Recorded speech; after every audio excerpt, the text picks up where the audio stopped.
everyone, it's me, Beau, back once again with another cult movie review.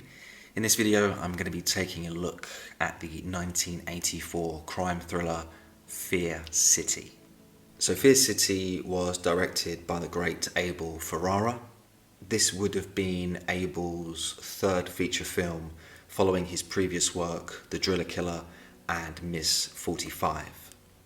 The Fear City screenplay was written by Abel's long-term collaborator Nicholas St. John and starred Melanie Griffith and Billy D. Williams. What's significant about Fear City was that it was produced on a budget of $4 million, a huge increase compared to Ferrara's previous two films. And for me, having seen his previous work leading up to Fear City, it's quite noticeable on screen. This movie has a much grander scope and there's many more characters involved with the story. So in a way, this was a big test for Abel Ferrara as a director. Now, I originally wasn't aware of Fear City, and it was only upon going through Abel Ferrara's filmography did I discover this one. And I was kind of surprised because, checking the cast, I knew pretty much every actor that was involved in this. And yeah, I'd never come across any mention of the movie before. So the story, set in Manhattan, New York, follows nightclub promoter Matt Rossi running a successful booking agency for exotic dancers. Rossi, played by actor Tom Berenger, had this on-off relationship with the stripper Loretta, played by a very young Melanie Griffith. There was obvious history between the two, yet both characters seemed stubborn to reconcile their differences. Rossi was also an ex-con, having done jail time for accidentally killing a guy in the boxing ring. So clearly this character is harbouring some major inner turmoil. Meanwhile, a serial killer called Pazzo, played by actor John Foster, carries out a series of brutal attacks on young women across Manhattan. The cops are trying to nab this guy, but he's always two steps ahead. The Rossi character then gets dragged into this when one of his dancers gets attacked by this crazed maniac. Now, Tom Berenger's character was an ex-boxer turned promoter. He had a shady past and he wasn't the type of guy to stand back and let a crazed maniac start carrying out random attacks on his girls. We also get introduced to New York Vice Detective Al Wheeler, played by Billy D. Williams. Wheeler was a cop who was very untrusting. He never got on with Rossi, and he always thought that Rossi knew more about the killer than he let on. Yeah, I gotta say, Billy D. Williams, gave a solid, earnest performance as a hot-tempered cop determined to catch the bad guy. Like so many others, I'd seen Billy D. Williams previously in the Star Wars and Batman franchise.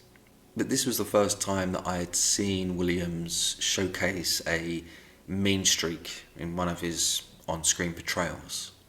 The Wheeler character was this seasoned detective who was angry at himself for not being able to catch Pazzo the killer. And I got to say, I liked the characterization that Williams took rather than playing a clean-cut heroic cop. Given the low-life scum that Wheeler had to deal with, it makes perfect sense that he was this no-nonsense guy ready to slap anyone when necessary. The Mafia also show interest in finding the killer due to the fact that the attacks are hurting their business in the area. So over the course of the film, Tom Berenger's character, Rossi, and Melanie Griffith's character, Loretta, slowly begin to rekindle their relationship with one another. With the spate of violence happening across the city, it was clear to me as a viewer that the Loretta character would eventually be targeted by the killer, which indeed she was. The whole thing was a little too predictable for me, and yeah, I could see it coming a mile away. During the final scene, Loretta attempts to buy some drugs from her drug dealer when she gets targeted by this crazed mixed martial artist. Before she can be killed, Rossi shows up and a fight ensues down this dark alleyway.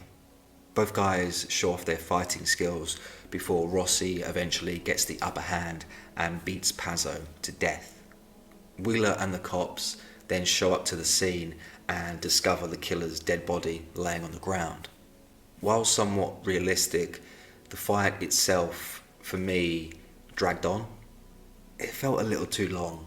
I think it was around 2.5 minutes, but it felt more like 5 to me. Given Rossi's previous background in boxing and Pazzo's mixed martial arts, in a way it was kind of like boxer versus the MMA guy. In pre-production, on paper, it sounds okay, but in terms of execution, I just wasn't that impressed. We'd actually seen more violence take place earlier in the film, and I guess I was expecting a more aggressive, bloody final battle. What we actually got was pretty tame in comparison. Now I've got to give credit to the cinematographer James Lemo, who worked on the project. With all its faults, Fear City certainly carries a realistic feel to it. The grimy New York streets and the smoke-filled strip clubs, it all felt very authentic, and it was skillfully depicted on screen.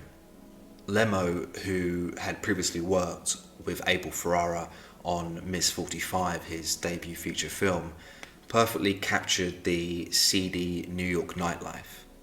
And having now seen the film in high definition, his work is a real standout and really lifts the film's overall quality. And yeah, I'm just kind of surprised that Lemo and Abel Ferrara never continued working together on further projects. I also want to mention Melanie Griffith here for a moment. Taking into account her age and experience she had at the time of filming, Griffith delivered a solid, decent performance as an exotic dancer and love interest. At the beginning of Fear City, we see her character Loretta flaunt herself on stage to a raucous crowd of men. Griffith didn't hold back and fully committed to her role. I imagine that scene would be pretty difficult for any actress to film, but Griffith made it her own. She brought a genuine vulnerability to her character, working as a stripper in an underworld of degeneracy. I was impressed, but then again, maybe it was because I went into it with low expectations.